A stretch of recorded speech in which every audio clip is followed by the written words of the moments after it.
Guys, the easiest way to tighten the crank bolt without getting that expensive tool is to get a belt like this. This is a drive belt. Take your drive belt. Once you fold it and measure it, it should be around 54 centimeters, 54 to 55 centimeters. It's so cheap. This is like just $5 from Super Cheap Auto.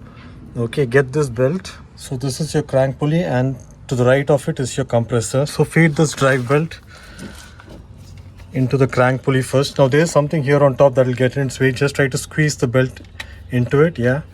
Alright, so the belt is on the crank pulley, and now feed it through the compressor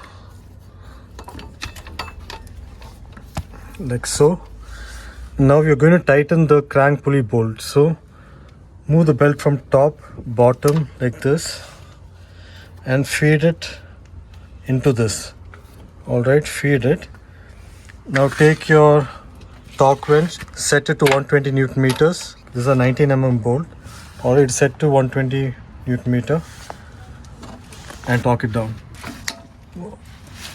That's it, guys. 120 Newton meters. This is how you torque it down. To move it, all you have to do is just pull down this from the compressor side and it'll come off. And that's it, guys. It's so simple and cheap.